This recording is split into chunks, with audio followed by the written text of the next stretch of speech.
तो hello student, स्वागत है आपके अपने यूट्यूब चैनल A1 एग्जाम पाठशाला में। मैं अनीश कुमार एक बार फिर से क्लास 12 के लेक्चर नंबर 2 में आज की इस वीडियो में हम बात करेंगे कूलॉम्स लॉ। किसके बारे में? कूलॉम्स लॉ के बारे में। बोला गया state Coulomb's law in electrostatics expression the same in SI unit. हमें क्या करना है? कूलॉम्स लॉ को दिखाना है। तो कूलॉम्स लॉ क्या होता है? Coulomb's law state that the force of attraction और repulsion between two stationary point charge is. कहने का मतलब क्या बताया? कूलॉम्स लॉ में क्या होता है? Coulomb's law state that the force of attraction और रिपल्सन। ये कूलॉम्स लॉ में एक हमारा स्टेशनरी पॉइंट होता है जिसका नाम क्या है? दिख रहा है Q1 और Q2। ठीक है।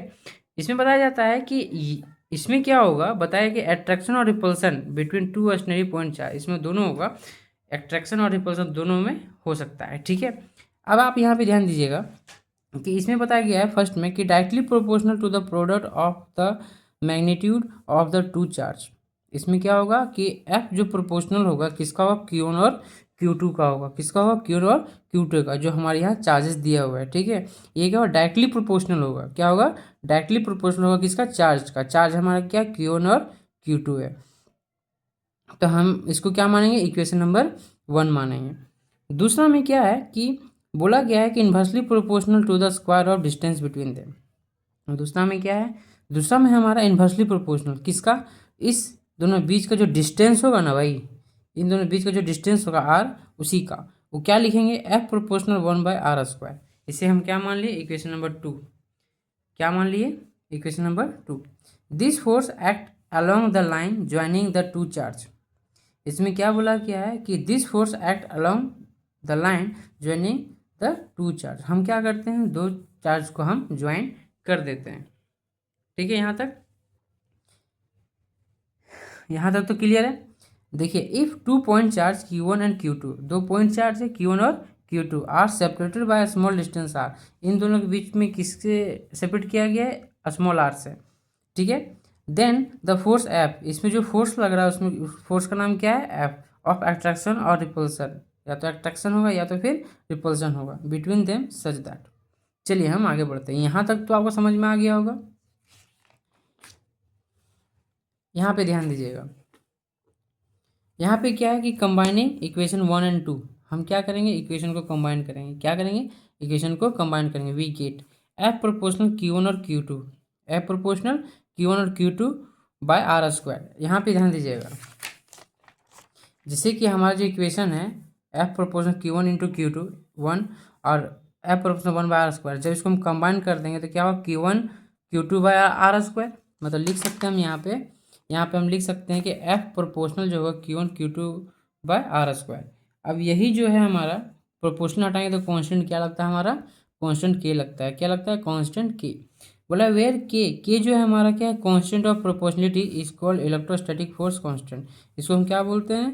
कांस्टेंट ऑफ प्रोपोर्शनलिटी बोलेंगे इसको। ये हमारा क्या है? इलेक्ट्रोस्टैटिक फोर्स जो हमारा क्या होता है? कांस्टेंट होता है। When charge are situated in free space, charge को क्या क्या क्या है? चार्ज को कहा गया है कि ये क्या है? फ्री स्पेस में इसको सेपरेट किया गया है। ठीक है। बोला इन सीजीएस सिस्टम, पहला हम देखेंगे कौन सा system? CGS system. CGS system में क्या होता है? के का जो वैल्यू होता है वो क्या होता है? 1 होता है। क्या होता है? 1। इसे हम पुट कर देंगे इक्वेशन नंबर 3 में। तो जहाँ के है वहाँ पे हम क्या लिखेंगे? 1। तो क्या बचेगा? F equal to Q1 into Q2 by R²।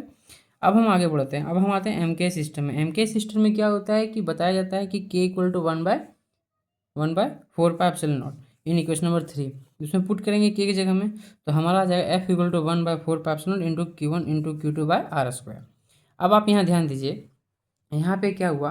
बोला गया where epsilon naught is equal absolute electrical permittivity in free space. अगर आपको पूछा जाए एब्सोल्यूट क्या होता है, ये एप्सिलॉन नॉट है। ये क्या है? Epsilon not. इसको बोला जाता है absolute electrical permittivity in free space. अब ये इसका यूज है 1/4 पाई का, तो इसका वैल्यू होता है 9 × 10⁹ न्यूटन मीटर स्क्वायर कूलम्स -2। ठीक है। ये इसका वैल्यू होता है। और ये एप्सिलॉन नॉट का वैल्यू होता है जिसको बोलते हैं 8.85 × 10⁻12 कूलम न्यूटन -1 मीटर स्क्वायर। तो ये इसका एप्सिलॉन नॉट का वैल्यू होता है। तो आई होप, हमें लगता है कि आपको कूलम्स लॉ समझ में आ गया होगा। नेक्स्ट वीडियो में हम इसके आगे के इम्पोर्टेंट क्वेश्चंस को करने वाले हैं। बस अभी के लिए बस इतना ही। अगर आप चैनल में नए हैं तो चैनल को सब्सक्राइब करें, लाइक करें, शेयर करें और कमेंट करके बताएं कि हमारी जो वीडियो है आपको कैसी लगी। और अगर आप क्लास 12 में हो और ये जो आपको नोट्स अगर अच्छी लग रही है तो आप इससे नोट्स तैयार कर सकते हो। ये हर बोर्ड एग्ज़ाम के लिए परफेक्ट है। मिलते हैं नेक्स्ट वीडियो में। अभी के लिए बस इतना ही।